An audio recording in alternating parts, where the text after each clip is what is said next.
Hi guys, it's Blackie Thomas for Shaman's Forge Bushcraft.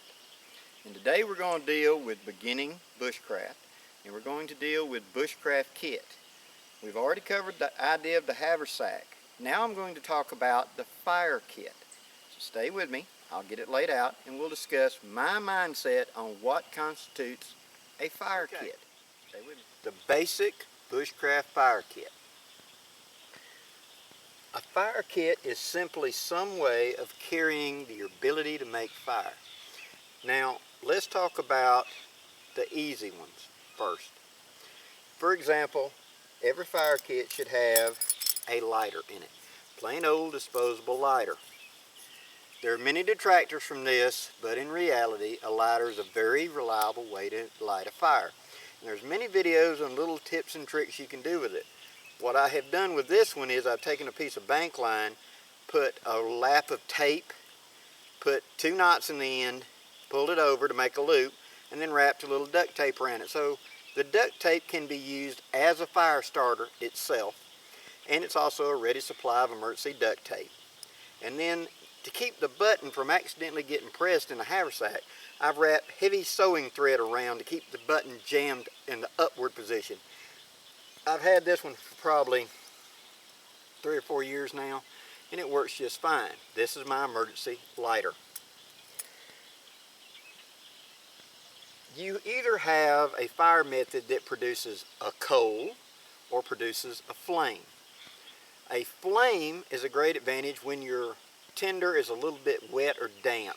So a Zippo lighter, a Bic lighter, a match produces a flame and can therefore be put directly into a group of twigs, leaves, tinder. Every of these other ones produce a coal, a fire piston, a bow drill, a fire plow, a hand drill, all produce a coal, and even a ferrocerium rod, the medium it's igniting, produces a coal, and therefore needs a much more processed bird's nest in order to catch fire. So, in my humble opinion, any fire kit requires 3 or 4 sources of ignition. At least 2 of those ignition sources should produce flame.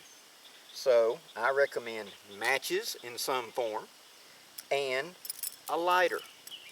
Now, this isn't the only source, but we'll go with this. So I've already said I've got a Bic lighter. And then these are simple. This is a homemade using a candy carrier match safe. This is a commercial one like you find available now. I've added duct tape to it as well. This is the UCO lifeboat type. It also comes with the big, heavy lifeboat matches, which are much bigger and burn hotter, and carry a little tinder in the cap. And this is just simply an emergency matchbox. And then this is the old marbles type match safe that I carry hanging off my knife. Matches have a lot of uses, not necessarily superior, but they do have the advantage of it's a fire and forget. Ignite, shove it in the bundle, and I don't have to sit there and hold a lighter. Or I don't have to whatever. I can light, drop, wrap, and let go.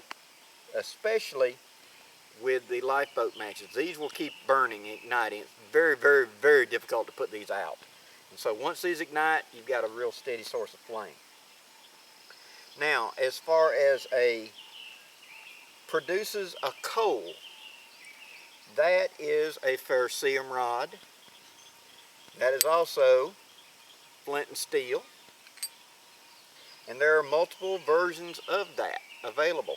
This is a nice big thick ferrocerium rod, about almost a ½ inch thick. And I recommend that you get one like this for your primary. Now the smaller one that you see a lot in little kits, it's got the plastic on it like this, it's called a Swiss one, is a good one. But these little rods are relatively fragile and easy to break in a pack. And it's difficult to hold.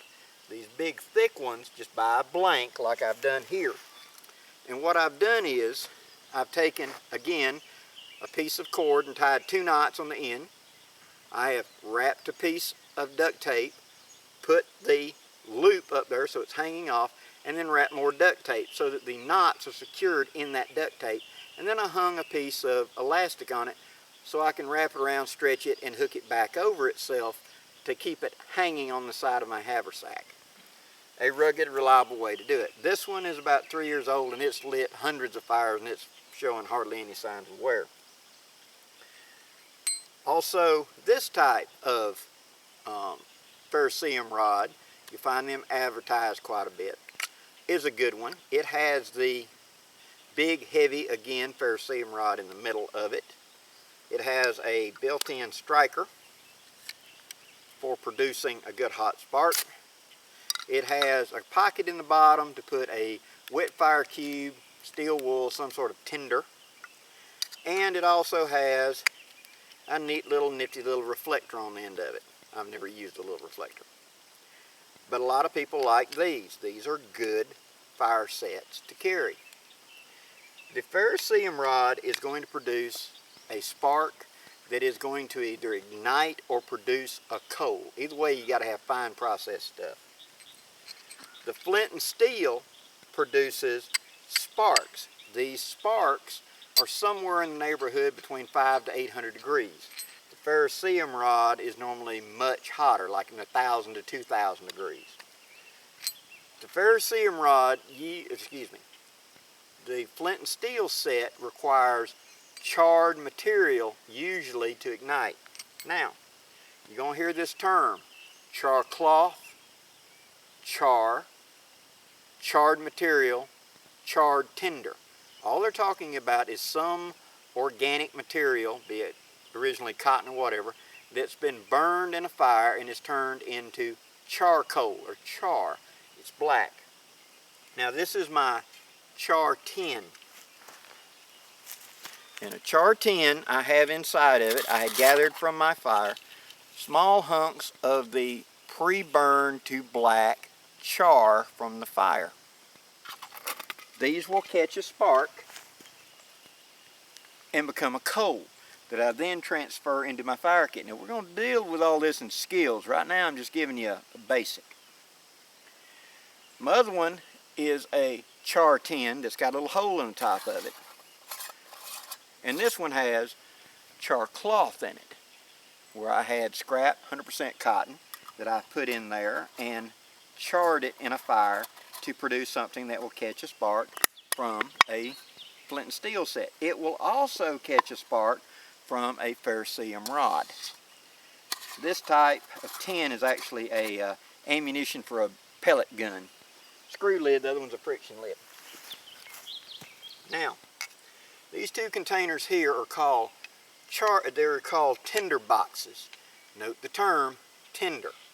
They usually contain some sort of dry, fluffy material, such as barks or whatever that have been shredded up, when I need a dry piece of tinder to make the transition from coal to my first small processed bird's nest. Quite often this is used in, it's kind of damp out here and there's nothing truly dry. I grab the driest material I can, and this is my little insurance policy. Also in here I have a big burning lens. Now all this is a great big magnifying glass, thick glass.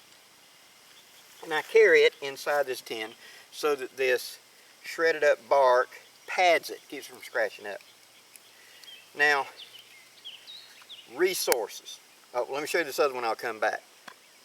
This one has shredded bark in it as well. And little slivers of fat lighter punk wood. And I also carry something that I create that's called a fire straw. In my very first videos I dealt with this. But it's a cotton ball treated with Vaseline that's now been packed inside of a straw that makes a very easy carrier. It's got multiple uses. If you haven't looked at this before, look up in my archives and you'll find fire straw. Very handy to have.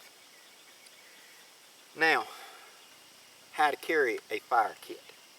A fire kit should have 3 or 4 sources of ignition. In my fire kit I have 4. I have a Bic lighter, flame. I have matches, flame. I have a ferrocerium rod, produces a coal. And I have a burning lens, which produces a coal. Now this burning lens doesn't use up any resource. If it's a nice, bright, shiny day, something we have a lot of in South Alabama is a lot of very direct sunlight. I'm able to simply gather up material right here and then using this burning lens, create my fire with it without having to use any of my materials here. Therefore, it's very conservative of my materials, and the only thing I need is sun and dry materials. And with this, I can build a fire. How to carry this? Well, some people opt for a belt pouch, strictly as a fire kit, and this will ride totally alone on my belt.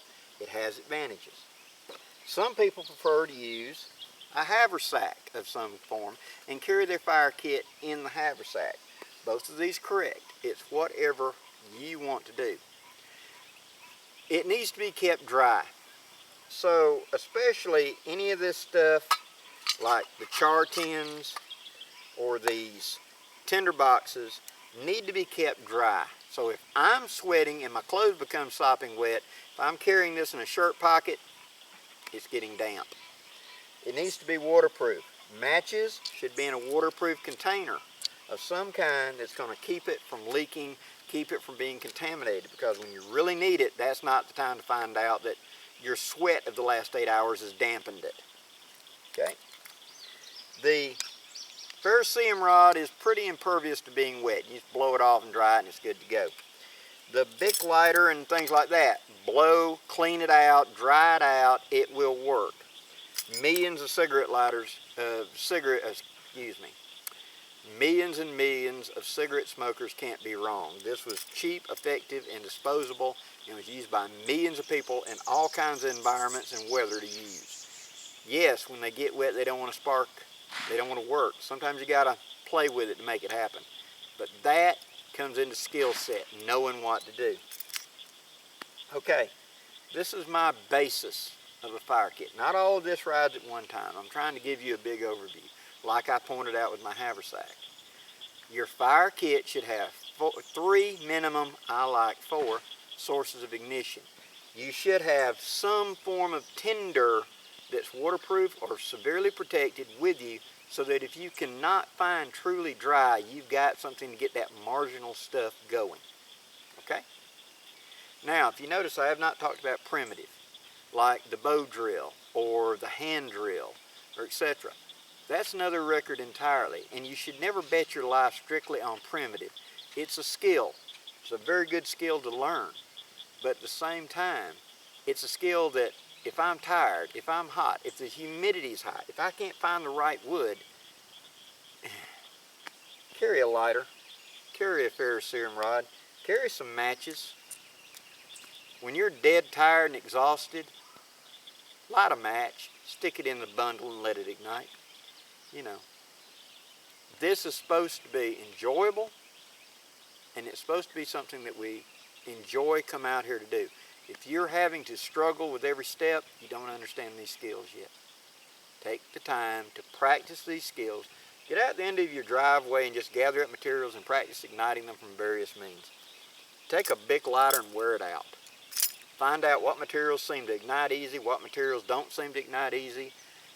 Practice. Just get you a hunk of driveway, and as soon as it flames up and you're sure you've done it, stomp it out. Go on to something else. Practice. Get your fire kit so that you can recognize your environment and know which of these methods is what you should pull out to apply now. I hope this helps, guys. Please leave any questions or comments in the comment section. I'll be glad to address your questions as best I can. I'm Blackie for Shaman's Forge Bushcraft, wishing you safe journeys. Have a great day, guys.